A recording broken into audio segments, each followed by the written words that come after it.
Next on Beyond the Blockchain, founder of LGND.art, Michael Blu, talks NFTs. What are they and how do you buy one? He also responds to the controversy surrounding NFTs and are these things here to stay? Yeah, this is everybody, it's going to change the world. This is Beyond the Blockchain.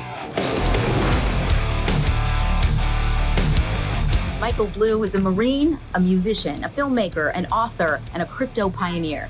He's now the co-founder of LGND, a digital arts platform built by artists. So with all his success, I wanted to find out why he's most excited about NFTs. Take a listen. First off, maybe our viewers don't know, tell us a little bit about NFTs. Well, NFTs, it's the new cool thing, right? But so much more than that. It's literally a milestone in history, just as big as the internet. In my opinion, NFTs is what's going to revolutionize how we interact, trade, sell, buy digital assets from here on out. In a nutshell, I guess we got to step back and just kind of explain what blockchain is and why it's important to society. So it's essentially a spreadsheet that's immutable, right? You put a data entry into that spreadsheet, it cannot be changed by anyone. So it secures that onto the blockchain forever, for all of time. So if you put a transaction onto the blockchain, it is there. It's called immutable, unchangeable. It's distributed, which means that it's distributed all through the world. And when you update that ledger, the whole ledger throughout the world changes. So it's a verifiable, accountable chain of events that cannot be corrupted. And so what NFTs are is attached to something called fancy smart contracts. This allows you to basically, make value on the blockchain, digital assets, ownable, shareable, verifiable. And so an NFT, which is termed for non-fungible token, is basically a really horrible way to say you can now own your art, you can now own your music, you can now own your digital life, right? So, in a nutshell, that's what it is NFT sits on the blockchain.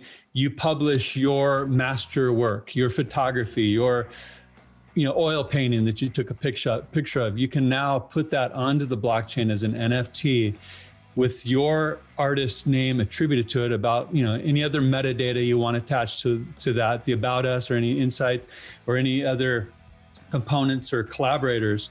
And that will always be logged to you for the rest of time. And that opens you up to a global marketplace to where now you as the artist can now sell, share, or gift your artwork, your masterpiece to a global audience 24 hours a day, 7 days a week without asking anybody permission. So it really, for artists, you can see why so many artists have gravitated towards this space, right? Because there's no middleman. And also, doesn't the artist gain money in perpetuity no matter how many times an NFT is sold? Yes, that is true. And it's also up to the artist on how that works. I mean, the artist could choose not to gain from it, right? But in most cases, this is what's we're also working in the music and media space, as well as, art. We're really pioneering the fine art space and putting fine artists on the blockchain to basically empower them to own their IP and to monetize that. But yeah, there's something called the secondary market transaction fee. So every time that gets traded on a secondary market, anywhere in the world, that piece generates a secondary revenue back to the artist, and that will happen forever. So, it's really incredible. It's really a transaction fee for that to move, but artists would view it as a royalty that just goes on forever. Incredible. So you guys at LGND, LGND.art is the website, and it's this huge exchange of NFTs, really some fabulous art on there. You call yourselves, though, it's built by artists for artists. Just explain that a little. Yeah. Well, let's back up a little bit, and and part of your your mission, Lauren, is something that I resonate with too, because this all started with a philanthropic blockchain organization that I founded. My wife and I adopted a 9-year-old girl from Haiti. And so through that process, I wanted to find crowdfunding ways to help build schools in Haiti. And I created Uplift.art, which is dealing with art on the blockchain, NFTs. We're the first ones to do things that we've done in the blockchain space. We raised over $1 million in value to build schools in Haiti, as well as feed those school children. But what was birthed from that is LGND.art. And I, resonate with, why art, right? Is because I'm an artist myself. I'm predominantly a musician, composer, producer, but a lot of us creative types, we like to indulge in, all kinds of things, from Photoshop to drawing. My boys and I will put on Harry Potter and just, draw for hours at the kitchen table, right? So I love art of all types. So I'm inherently an artist. I know as a musician that the artist is the last one to eat, even though they're producing the works, right? So in many cases, you're begging to get paid 3 years later after the fact, right? So this is common for all artists across the board, from visual artists to musicians to actors.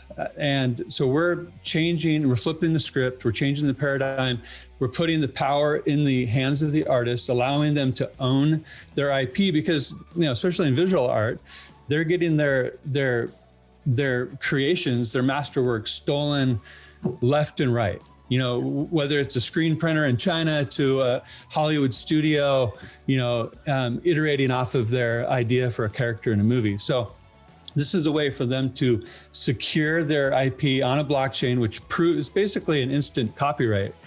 They're securing their art on the blockchain. 1 + 1 = 2, right? So any court of law will say, this is an immutable asset. This is when this took, time and date of the event.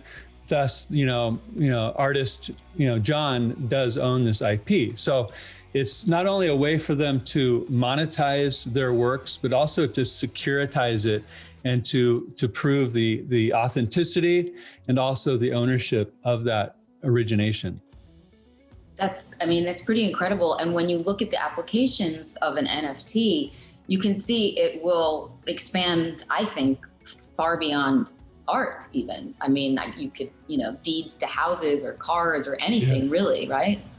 Yeah. And we're seeing that now. We're seeing the New York Stock Exchange deeply and intimately, involved in the NFT space. You have large brands. Now, we're talking to a lot of large brands these days, and it's funny because everybody has their NFT department now, right? Yeah, I'm the head of NFTs at Sony. Nice to meet you, right? So it's just all of a sudden people get it, right? They understand that now you can take a digital file, securitize it on a blockchain, prove it, verify it, and also monetize it to a global audience. So yeah, this is everybody, it's going to change the world from house deeds to stocks to bonds to coupons. We're the first organization in the world through our other property, yoshidrops.com, which is basically our music offering. And we dropped 1 million NFTs to 1 million accounts. You can't do that on any other blockchain in the world with any other architecture. So we've pioneered a new way forward to actually bring mass adoption to the NFT space. And we gave those 1 million NFTs out for free. And the secondary markets just in the last 30 days has driven over $30,000 worth of residual income. Wow. For that experiment, right? So it's an experiment that we've gotten some very valuable data points off of, and we can understand the flows of the space much better and more deeply than probably anybody in the world, because nobody else has done this. So we're able to glean some really key data points from it. But we're seeing a really awesome way forward. Coming up on Beyond the Blockchain. And there's also controversy comes with anything. Michael Blu's response to those who say NFTs are dumbing down fine art.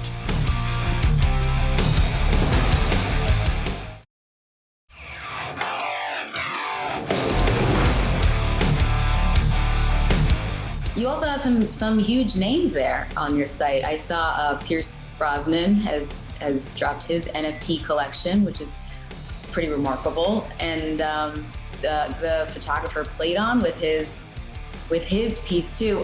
What kind of reactions do you get when you have big names on there? It's been incredible, and it's funny. James Jean is internationally known artist, probably arguably one of the most respected fine artists in the planet, right? And he was our launch artist, and just an amazing human, very philanthropic minded. But when we first started Legend in the beginning, we wanted to build that curated fine art NFT home, right? Where you look through it and there's just nothing but awesomeness. You don't even know where to look, right? But we used James Jean as our pinnacle. Like what, we didn't even know him at the time, right? We were just dreaming. We were thinking, okay, this is our target. What would James Jean like to have in this sort of platform? Like what's the value proposition? What does it look like? How does it feel? And lo and behold, he was our first drop artist on Legend. And that was just a huge honor and a huge win. And it's kind of like, when you get a James Jean on board, all the other fine artists are going, well, hell, if James is doing it, it sets the bar, right? Yeah. So, and since then it's just been, superstar after superstar. I mean, we've got we have an incredible lineup, and we've got our hands full. Right now we're just trying to deliver all of the innovation and ideas, because artists, once they learn about the NFT space, they're artistic, right? And so they go, well, what if we do this type of drop model? What if we do this? And so they're all coming to us like, hey, can we do this XYZ type of drop? And we're going, yes, but because they don't understand that building tech stacks, especially first ever done in history type of technology that we're pioneering now. It's much like an oil painting, right? You do in layers. You got to let the base layer dry, and then you come in and you bring in the next layer, and then the next layer, right? So it takes time, right? So at least you have the perfect metaphor to explain it to them, right? And so they're kind of thinking like, they give us the idea, and 3 days later, when's it going to go live, right? Ready? Our devs are sweating, right? It's like, hurry up! But we're getting there. And we have we're early, right? We're anybody that even understands what NFTs is at this point is very early. And, there's a long, beautiful road ahead of us. I absolutely agree. But, as with anything, there's also controversy comes with anything. And, there are many in the art world that are like, this is, dumbing down, for lack of a better term, fine art, that all of a sudden these memes can become NFTs, and what are we really paying for, because they're seeing all the money come through.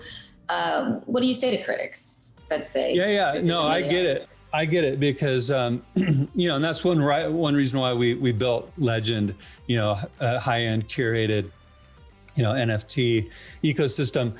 But there's, you see, garbage cans on fire selling for, so we are early, and there's going to be this, price discovery for one. There's just going to be finding the way, the balance, right? So to speak, everybody, especially when you talk about NFTs, it's a very artistic approach, right? So it's igniting that creative fire in many people. Even technologists that would never have thought themselves as creatives are now like being creative, like, holy cow, like, look what we can do. And so everybody's just throwing it up all against the wall, right? And we're seeing, what sticks and what lasts.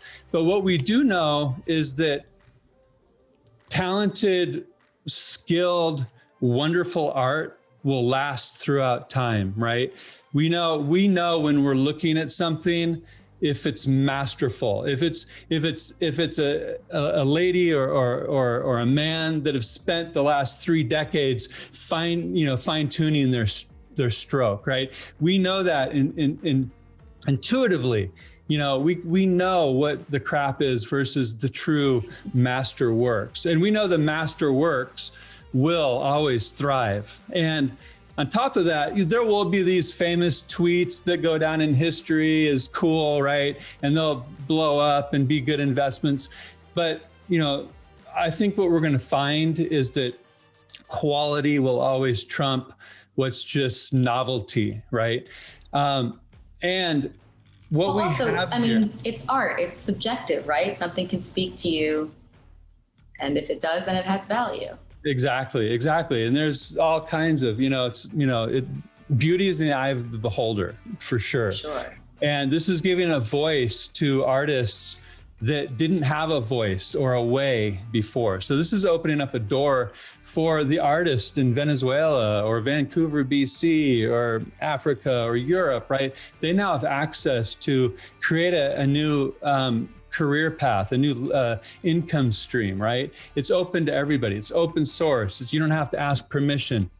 And what is so beautiful about this is now you've got, for example, you've got an oil painting, right? On one hand, a physical oil painting that you have on your wall, right? That's the world we're kind of moving out of. Two, you can take a very high-res photograph of this oil painting, right? Put it on the blockchain, right? Put the authorship on it, all of that good stuff. Now you can have, let's say you have 10 paintings.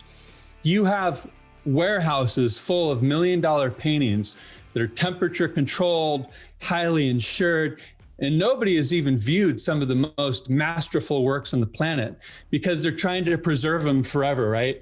What good is, a masterful artwork in a dark closet somewhere, insured and temperature controlled, right?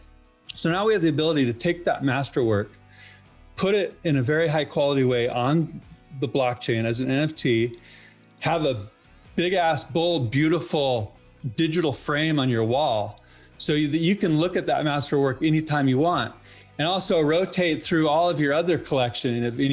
Have it dance to music, have it dance to a 5-minute cadence, right? That's the world we're moving into, to where you can actually take that masterwork, put it on the blockchain. In this space, guess what? You don't need insurance. You don't need temperature controlled. You don't have to worry about fire, theft, or damage from the environment, right? With this piece, as masterful and beautiful as it is, and even in a temperature controlled environment, it's going to decay and decompose over time. It's not going to last forever. As long as we have electricity, this will, right? This has longevity. Right. And accessibility and a global market, to now that you can buy, sell, share, trade 24 hours a day, 7 days a week. And also now you can attach it to DeFi, decentralized finance. So your masterworks can now produce, royalties for you. So it's just an immense opportunity that, is here to stay. What we don't know is going to be exciting to find out in the coming, months and years. But yeah, it's got legs. Still ahead, the future of NFTs, what Michael Blu sees down the road.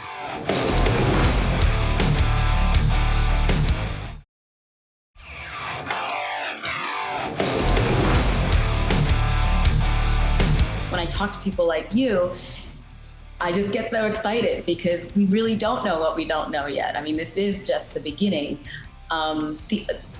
Speaking of the environment, which you brought up, there is a lot of concern about the environmental hazards of crypto. And you guys over at Legend say that you are finding an eco-conscious blockchain technology. Could you explain that? Yeah, so we've chosen the Wax blockchain, which is purpose-built for NFTs.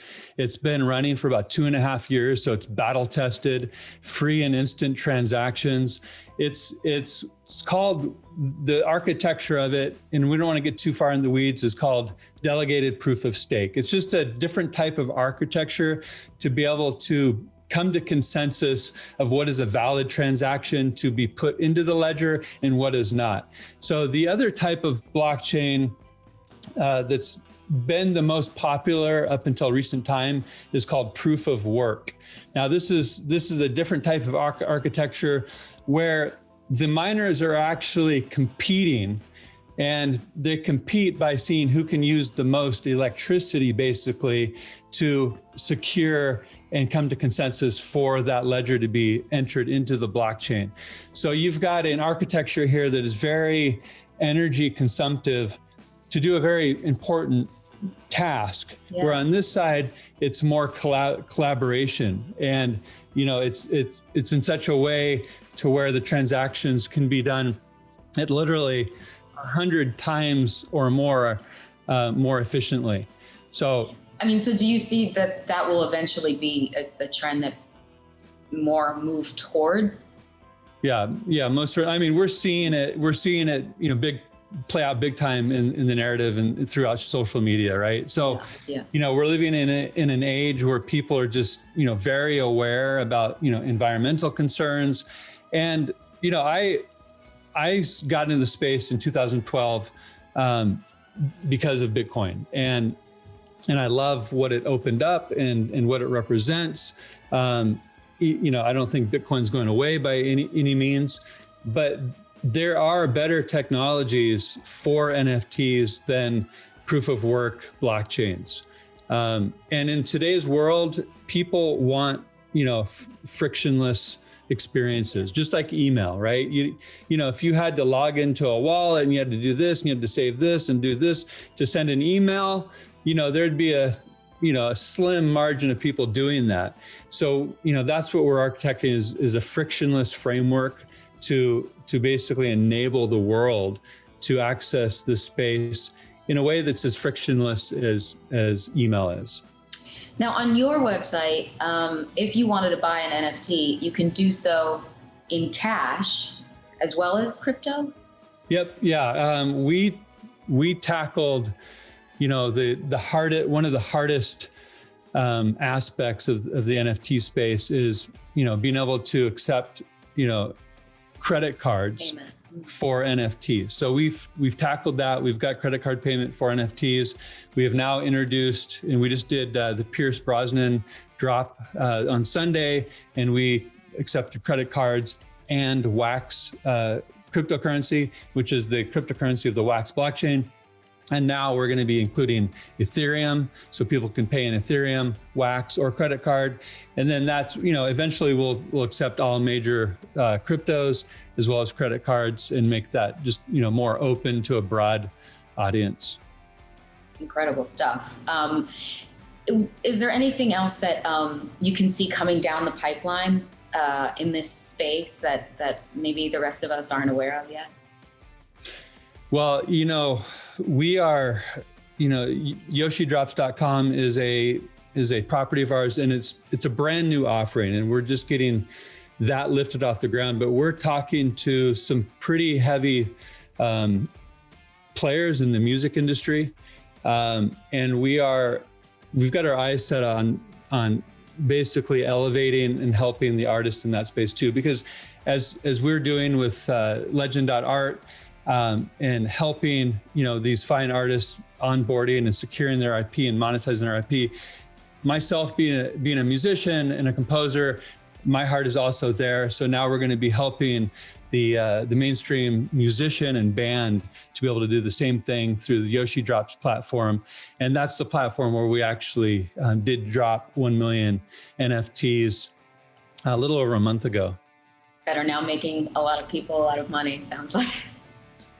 Yeah, well, let's just say that it's showed us a bright new way forward. So, Michael, I have to ask you: do you own any NFTs? I own too many NFTs. Oh, really? Yeah, I'm an NFT junkie, and I love it. I love art. I love the ecosystem, the people that are playing in it. My wife, Francesca, too. It's like we both have the bug. Incredible. Well, you've turned me on to it. After looking at LGND.art, I definitely want to get my hands on some of those incredible pieces there. So LGND.art is the site if you want to check out those incredible NFTs that Michael's been talking about, right? And the other website for music? YoshiDrops.com. And we also have a metaverse. And you can find that at theuplift.world. Theuplift.world. Wow, you're covering all your bases there. We got a lot going on. Thank you so much for this. I really appreciate it. Hey, and reach out anytime if you have any questions. I'd be happy to help you. I'm so glad you said that, because I will be taking you up on that offer. That's okay. Fantastic. Thank you, Michael. I appreciate it. Thank you.